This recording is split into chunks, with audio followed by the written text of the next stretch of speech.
Good morning on this beautiful morning, everyone, and welcome to Mary Free Bed. I'm Kent Riddle and have been serving for the last 12 years as Mary Free Bed's CEO, and just delighted to welcome everyone here, especially members of state legislature that are here, and also our governor.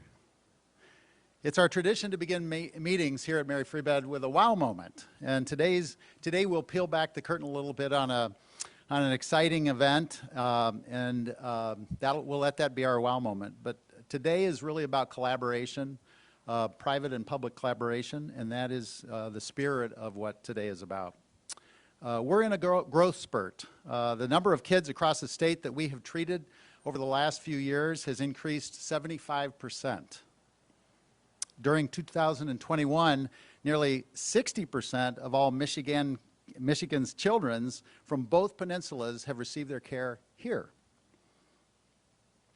Our wow moment today is really this announcement about collaboration. So let me just address that. First of all, expert specialized clinicians that love kids. 2 organizations that encourage and support them to heal, recover, and thrive. Elected officials who come together to invest in children's lives, and private donors who do the same. About these 2 organizations, this Children's Rehabilitation Hospital is a 50-50 partnership between Mary Free Bed and Helen DeVos Children's Hospital. And Tina Fries-Decker, the CEO of Beaumont Health, Spectrum Health, is here today. Tina, you can wave or something, yeah.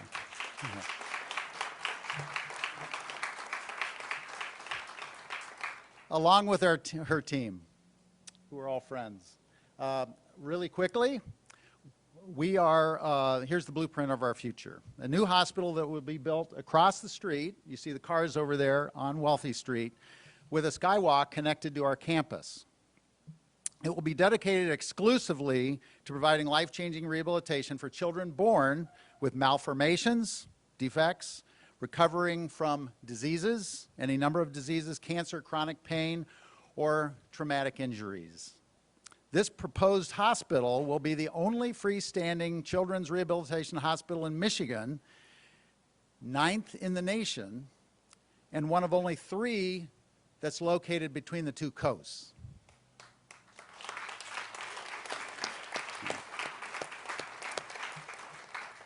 And as the newest, it will be the most technologically advanced and specialized in our country. So let me show you a picture. And we can save it for the press conference if you're interested. Thank you. We are trying to emulate both Helen DeVos Children's Hospital and Mary Free Bed's campus in the building. Those are 2 different views from different sides of the building. We're capable of financially supporting the hospital once it's built, but like other children's hospitals, it takes an entire community to be able to put them together and create them. And so our public and private partnership with the state of Michigan, with the county, with the federal government, and with so many donors will provide the grants and the funding necessary to be able to make this a reality. As a society, kids' health care is underfunded, and the state of Michigan has really stepped up. Michigan legislators and Governor Whitmer have provided the first $10 million toward this new hospital in next year's budget.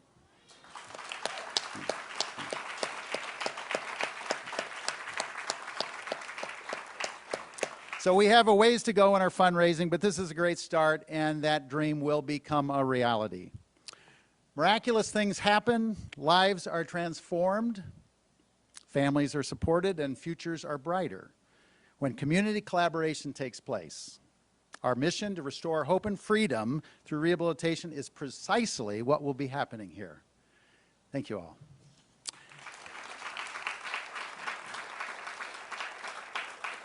I'd like to introduce our mayor of the great city of Grand Rapids, who we all know and love, a former rehabilitation patient, Rosalind Bliss.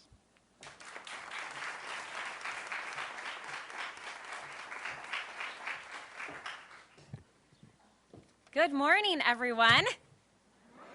What an exciting day for our city and our state. Oh my goodness, I am absolutely delighted to be here joining our governor as we celebrate this amazing budget that was recently passed.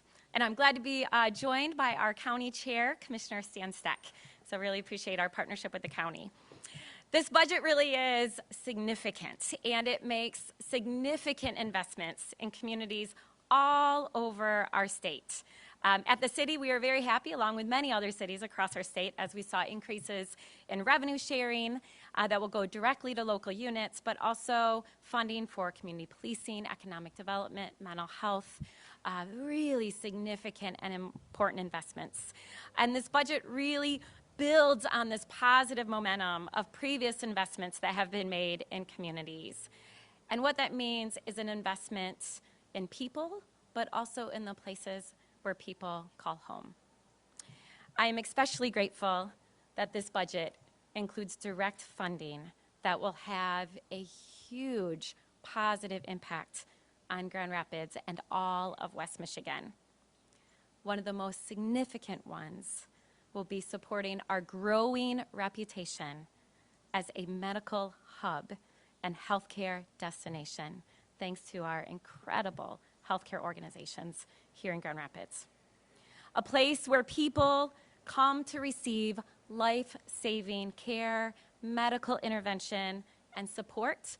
But even more than that, they come here to find hope.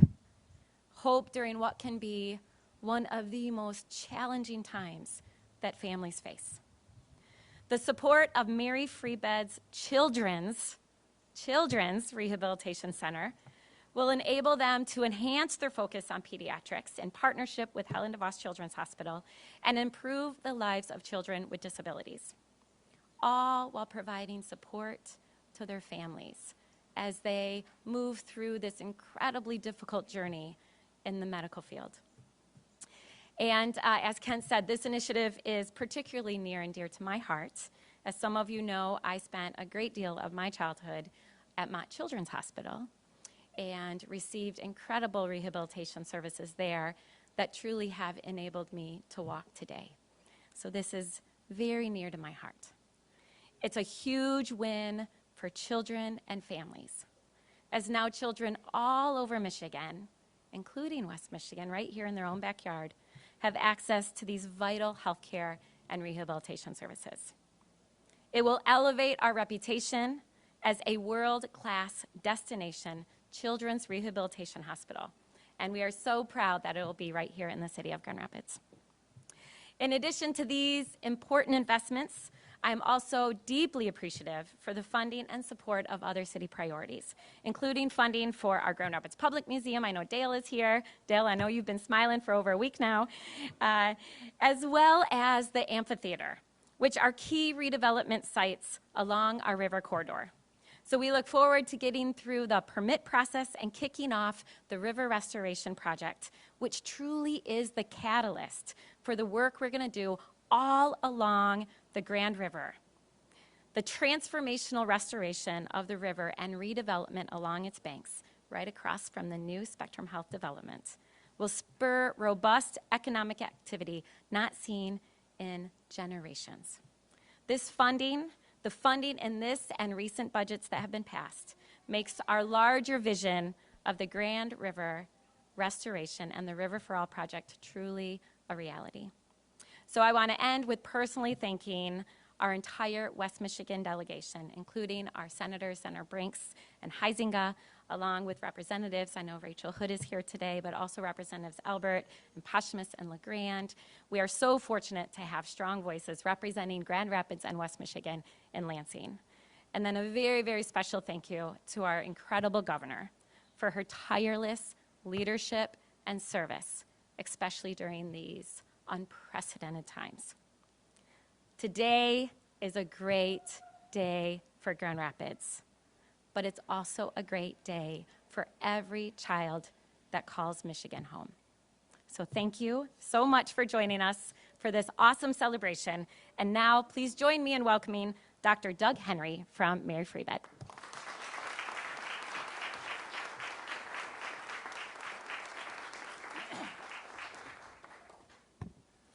Hi, I'm Doug Henry. I'm a pediatric rehab physician here at Mary Free Bed, and I want to talk to you about the importance of this building. When children experience a serious illness, injury, or some sort of disability, that can be very devastating for the child, also for the parents, and they need specialized help. I have a stepdaughter who had a severe traumatic brain injury over 10 years ago, and it's still devastating and overwhelming at times, and we needed that help. And I came here from the Cleveland Clinic about 3 years ago, and there we had a freestanding pediatric rehabilitation hospital. Very small hospital, but it was totally geared towards helping kids improve functionally from whatever disability they had. The environment, the equipment, the people, everything geared towards getting children better. And that's what we need here.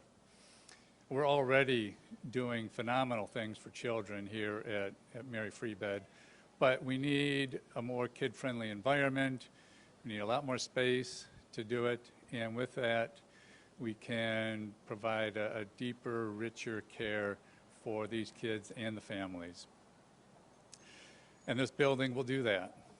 This building will also facilitate the collaboration that we've had ongoing with all of the specialists at Helen DeVos Children's Hospital. It's been phenomenal since I've been here in the last 3 years. And an example of that is our pediatric ventilator program, where we can now bring kids from Helen DeVos on ventilators over to Mary Free Bed sooner to start their intensive rehabilitation sooner. And I want to thank Dr. Hussein Marandi, president of Helen DeVos Children's Hospital, for really leading that collaboration. And it's just been a lot of fun working with his team over there.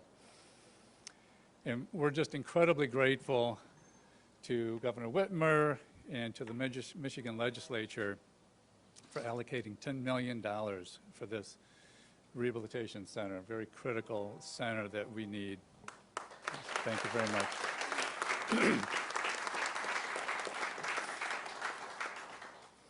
And now I want to introduce our next speaker, who has benefited from therapies here at Mary Free Bed for all of his life, and also happens to be a very good goalie.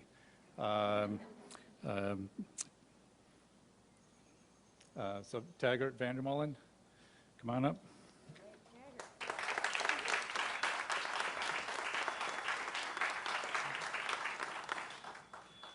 Hi everyone, I am Taggart Vandermellen. I was born with CP, and I've been coming here for as long as I can remember. Growing up, I've had a couple surgeries, and I've done a lot of physical therapy here. As I got a little bit older, I heard about a wheelchair sports camp that Mary Free Bed was doing, and I was like, I would like to try that. So I went, and I fell in love with every sport, but most of all, I fell in love with hockey. And I've been doing that for the past 13 years now. I just finished my 13th season.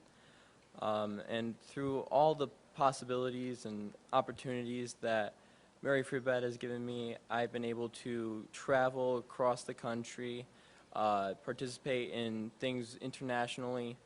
And about 5 years ago, I was sent to a high-level training camp and tryouts for the Olympic team.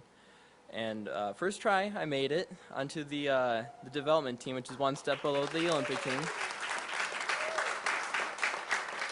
So I just finished my 5th season with them, and in 2 weeks now, I'm going to be traveling to New Jersey to try out again for the Olympic team. And everyone's telling me I've got a great chance this year, so this looks like it's going to be my year to make it onto the Olympic team.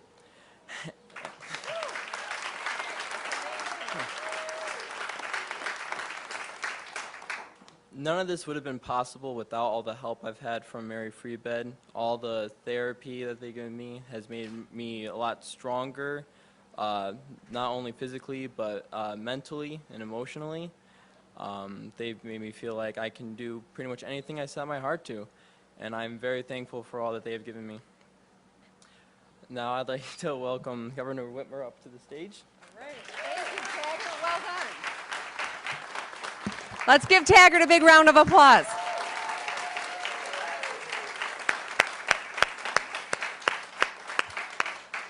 Well, I asked him right before he spoke, I said, are you ready? He's like, oh yeah, I got this. So maybe Taggart will be in this position at some point after his hockey days are, well, maybe his professional hockey days are behind him. But anyway, thank you so much, all of you. Thank you for hosting me. Mayor Bliss, thank you for your partnership. Dr. Henry, thank you so much for the work that you do. And Taggart, thank you for inspiring us all this morning. And I want to acknowledge I'm here with my budget director, Chris Harkins, who, as hard as the legislature works, as hard as all the staff works, this is one of the hardest working people in state government, and he helped shepherd this through and got us to this point today. So I couldn't do this work without Chris.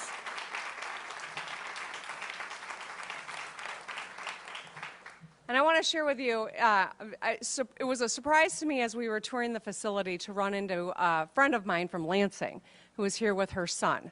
And I think it just goes to say, every one of us knows someone who is going to benefit from this investment in Mary Free Bed. And every single one of us should always remember to see the humanity in one another and to make sure that our work represents progress and moving forward and supporting people. So today I'm really excited to be here at Mary Free Bed to celebrate this fourth bipartisan balanced budget.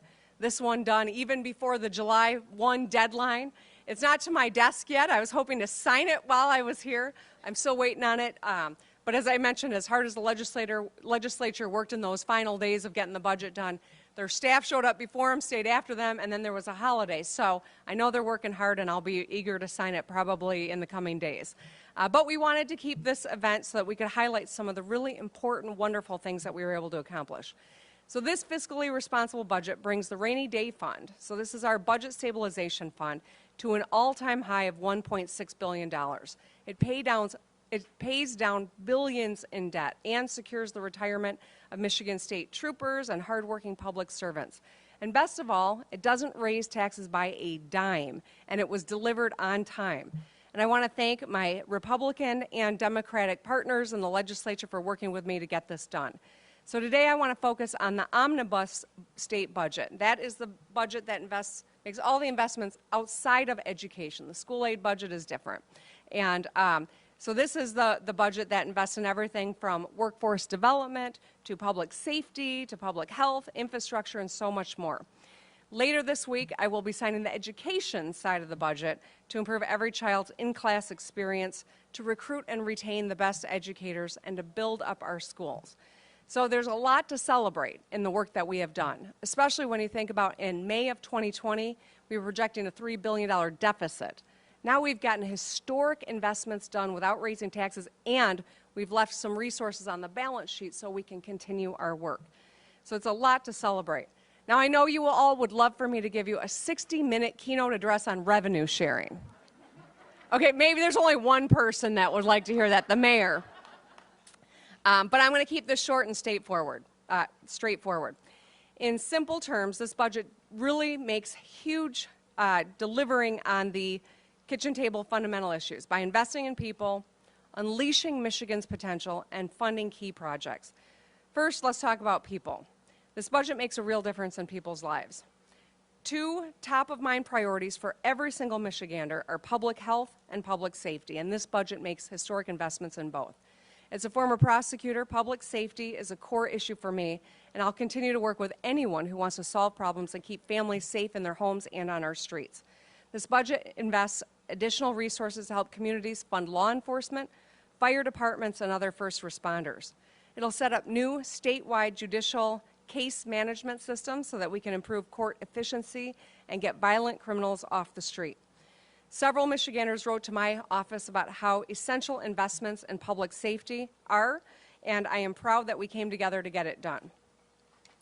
To better public health, the budget improves dental care access for Michiganders enrolled in Medicaid and raises reimbursement rates for critical health services.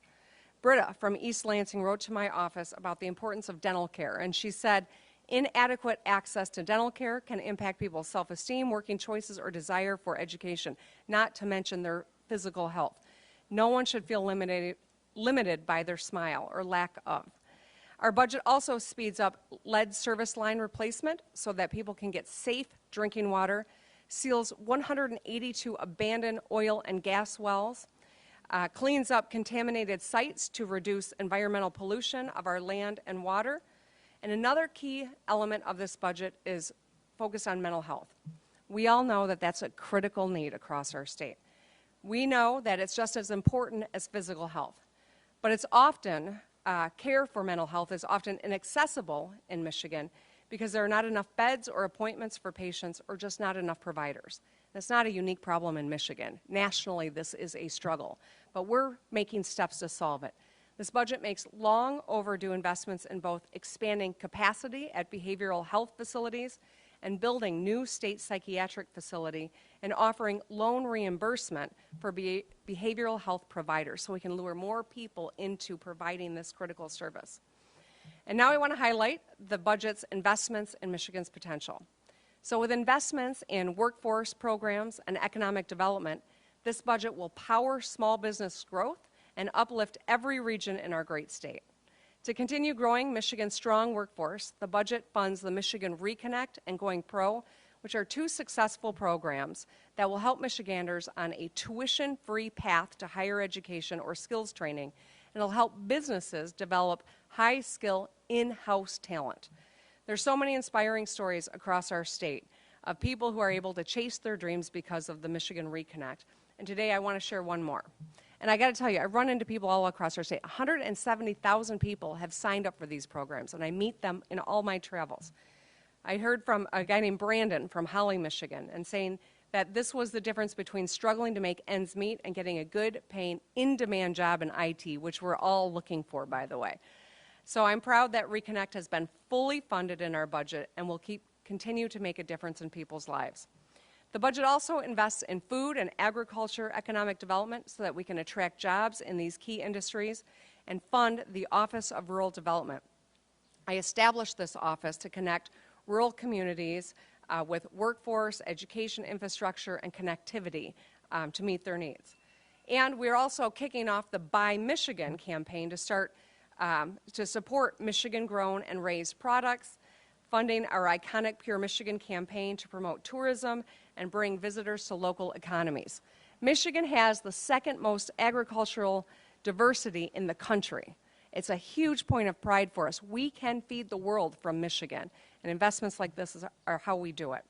And finally, the budget will help job seekers and small businesses with open positions by reducing barriers to employment that keep people out of workforce because of transportation barriers or childcare barriers and more. Michiganders work hard. When we support their grit and determination with programs and investments that channel them effectively, there's really no limit to what we can do. I got a note from a woman named Virginia in a small town of just over 200 people in the Upper Peninsula, much smaller than Grand Rapids. She wrote that any item that makes a better life for anyone impacts every one of us. And finally, I want to talk about projects. This budget makes investments in that Michiganders can see and use in buildings and facilities to serve the community. There are several notable projects across the state. The state psychiatric complex that I mentioned earlier, a new state public health and environmental lab, and a new veterans home in Marquette, Michigan. We are modernizing Michigan's armories, and we're funding transformational cutting-edge initiatives at our universities that will spur innovation and save lives. And this includes dairy barns and greenhouses at MSU, an electric vehicle training and deployment center at the University of Michigan, and a cancer institute at Wayne State. So this budget funds several projects in West Michigan. In Holland Township, we will fix a pipeline. In Battle Creek, a river restoration project and improvements to the Binder Park Zoo. In Muskegon, investments to redevelop the 3rd Street Wharf and restoration of the Channel Lighthouse. In Lawton and Sparta, water infrastructure projects. And right here in Grand Rapids, this budget funds improvements to the amphitheater, the City Museum, and this facility, Mary Free Bed, which provides care and rehabilitation services to children as well as the public museum. So excited about that. And so our work in the first half of 2022 has really been historic. I have worked in the state government for the better part of the last 20 years. It's rare that our budget has even kept up with inflation. At this point, we are in a rare position where we're able to make investments that are long overdue, and we're doing it. And we're working together to get it done. When sometimes it feels like the legislature and I don't see eye to eye on anything, it couldn't be further from the truth. We've seen eye on this historic investment, and this is our 4th budget we've done together, and I'm really proud of it.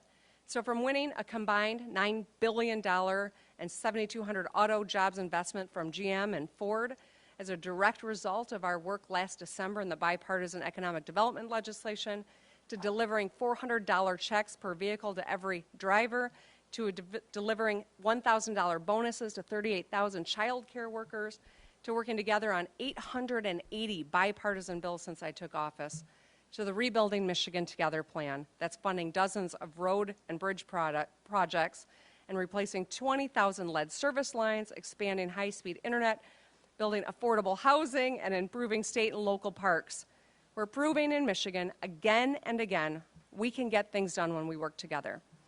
So what's next? Well, this is a bipartisan budget I'm proud to sign, but to ask an age-old important question, what's next on tap, right?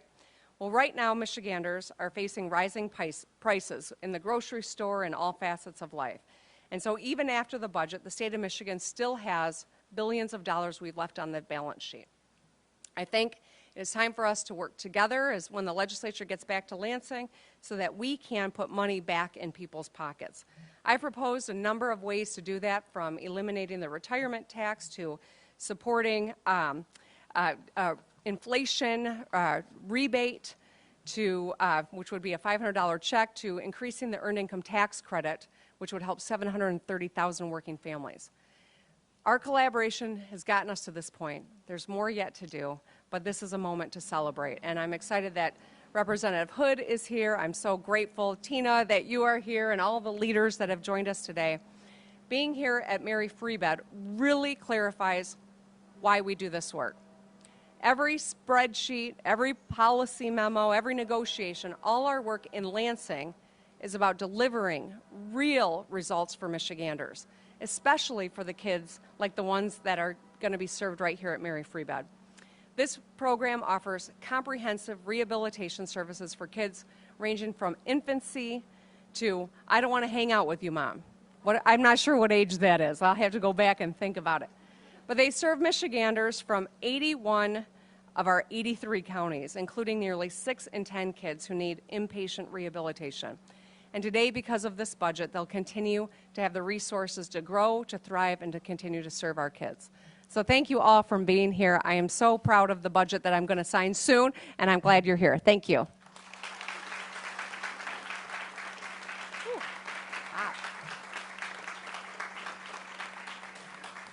So we'll open it up for the press for a few questions. I've invited the budget director to join me because I've got a feeling we could get into some of the nitty-gritty, and I will hand it to him when that happens. Who wants to get us started? Okay, this never happens. Thanks for taking questions, Governor. Is this on? Yes, Okay. now I can hear you. All right. You mentioned some of those tax cuts that didn't end up in the budget that's going to come to your desk. Where do you see yourself in the legislature in terms of negotiations? Is it something that's close that can be passed in a supplemental in the coming weeks when the legislature gets back, or is it something where there's still like a lot of ground to make up in terms of negotiations? I think there's a lot of negotiation ahead, but we have signaled that we're all interested in giving people some inflationary relief right now. My goal is to make it so that it can translate quickly. I'm not interested in something that's going to happen next year. People need help now, and we've got the resources to do it. You know, our credit rating got upgraded by 2 agencies in the middle of everything else that we've had to navigate. It's a remarkable thing, and we are in a position where we could provide some relief. I'm eager to do it. I proposed a number of ways to do it. The legislature has some ideas about how to do it. We just need to get to the table and try to hash those out. So I'd love to get it done before Labor Day, but I'm not going to put a phony timeline on it. My door is open. I'm eager to get to the table and get that started. Thank you.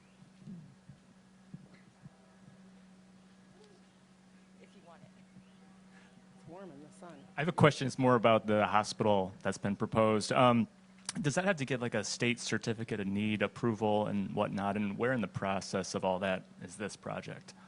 Kent, would you like to tackle that one? It is in process.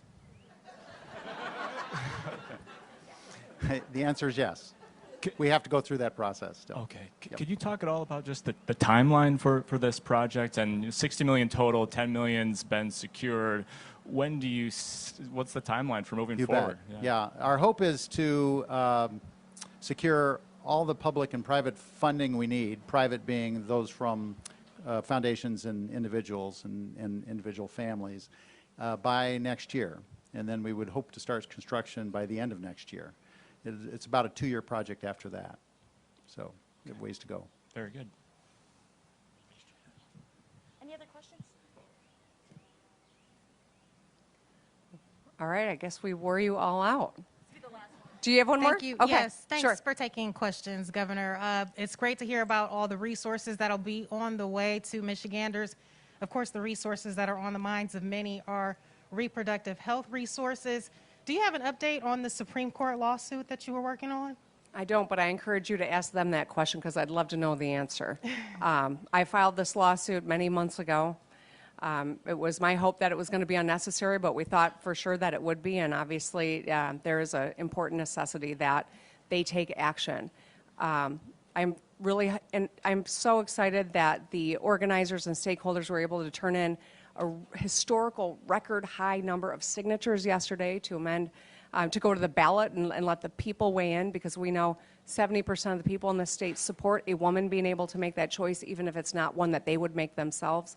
And so I think that it's really important that our Supreme Court still does weigh in, despite the fact that we've got an injunction at the moment and that it will be before the voters in November. Time is of the essence. I know our providers and people across our state want to know have clarity on what the law is, and that we've got these rights that have been there for 49 years continue to be protected by our state constitution. Perfect. And just a quick follow-up question, Governor, if you don't mind. I understand that there was a letter sent to the president encouraging him to support over-the-counter birth control. Do you have a comment on that, or do you believe that that's something that we'll be able to achieve in Michigan? You know, of course I have a comment on that. I sent the letter yesterday because I think it is really important. You know, we won the headquarters of Perigo here in Grand Rapids over another state, and part of the conversation that I had with the CEO was because we were making decisions based on science. And I think that that's something that is worth noting. I was so pleased to see that they are moving forward asking for FDA approval to sell birth control over the counter. It's my hope that the Biden administration can continue to encourage the FDA to move swiftly on this. I think that it would be really important for women and our families. Thank you, Governor. Thank you.